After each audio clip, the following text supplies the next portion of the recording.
എനിക്കറിയില്ല.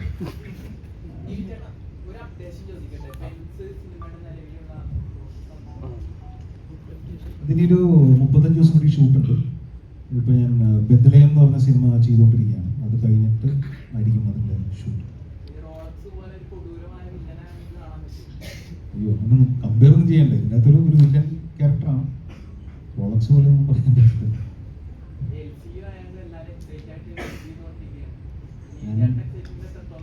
അല്ല, ഞാനും എക്സൈറ്റഡ് ആണ്. അങ്ങനത്തെ ആ ഒരു വേൾഡിൽ ഒരു ക്യാരക്ടർ ചെയ്യാൻ പറ്റുക എന്നുള്ള കാര്യത്തിൽ എക്സൈറ്റഡ് ആണ്.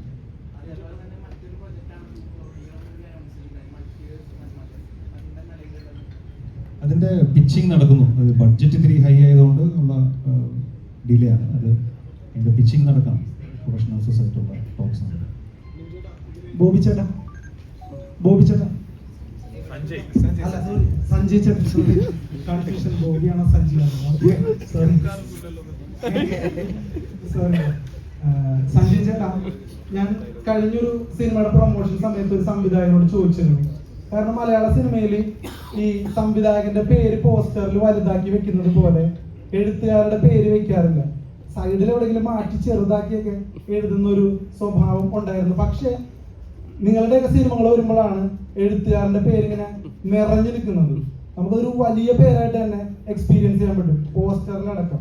പക്ഷെ ഒരു തുടക്കക്കാരൻ എന്നുള്ള നിലയിൽ സിനിമ എഴുതി തുടങ്ങുമ്പോൾ ഈ റൈറ്റേഴ്സിന്റെ പേര് വളരെ ചെറിയൊരു കോളത്തിൽ ഒതുക്കുന്ന ഒരു സ്വഭാവം പോസ്റ്റേഴ്സിൽ കണ്ട് തുടങ്ങിയിട്ടുണ്ട് കുറെ നാളായിട്ട്. അതെന്തുകൊണ്ടാണ് അങ്ങനെ? ഒരു സിനിമയുടെ അടിത്തറ തിരക്കഥയല്ലേ?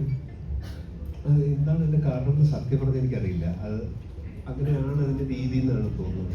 ഞങ്ങൾക്ക് അതിനുള്ള ഭാഗ്യം ഉണ്ടായെന്നുള്ളതാണ് അതിന്റെ സത്യം. അത് എന്തുകൊണ്ടാണ് അത് എന്നുള്ളത് അറിയില്ല. പക്ഷെ നേരത്തെ താങ്കൾ ചോദിച്ച ചോദ്യം വളരെ പ്രസക്തമാണ്. അതിന് ലിസ്റ്റിനോട് ചോദിച്ച ചോദ്യത്തിന് 15 ദിവസം കൊണ്ട് ഒരു സിനിമ തീരുമായിരുന്നല്ലോ, ഇപ്പോൾ എന്താണ് 50-60 എത്തുന്നതെന്ന് ചോദിച്ചല്ലോ ശശി സാറിനെ പോലുള്ളവരും ഒക്കെ. എനിക്ക് തോന്നുന്ന ഒരു കാര്യം, അന്ന് അതായത് 80കളിലാണ് താങ്കൾ പറയുന്ന ഈ സംഭവം അല്ലെ. 80കളിലൊക്കെ 15-20 ദിവസം കൊണ്ടായിരുന്നു സിനിമ തീർന്നിരുന്നത്. അന്ന് നമ്മളുടെ കോമ്പറ്റീഷൻ നമ്മളുടെ ലാംഗ്വേജ് സിനിമകളുമായിട്ട് തന്നെയായിരുന്നു.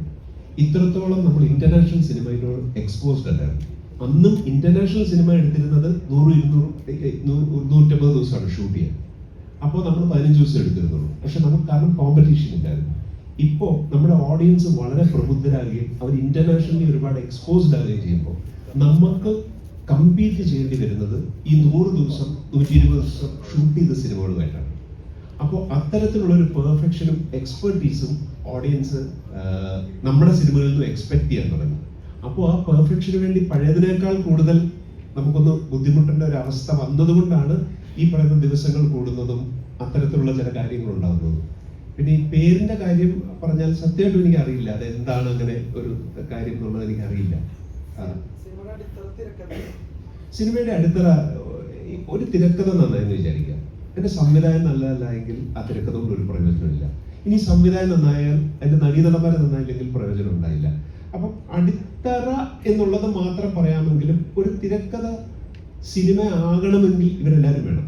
ഒരു തിരക്കഥ സിനിമ ആയില്ലെങ്കിൽ ഇറ്റ് ഇസ് ഡെഡ്. അതുകൊണ്ട് ഒരു പ്രയോജനമില്ല. അപ്പോൾ ഒരുപാട് പേര് കൂടുന്ന ഒരു കൊലാബറേഷൻ ആയിട്ടാണ് ഞാൻ സിനിമയെ കാണുന്നത്. തിരക്കഥയാണ് ഏറ്റവും പ്രധാനം എന്നുള്ളതല്ല, ഒരു തിരക്കഥയെ ഇവരെല്ലാവരും കൂടെ മികച്ചതാക്കുന്നതാണ് എന്ന് വിശ്വസിക്കാനാണ് എനിക്കിഷ്ടം.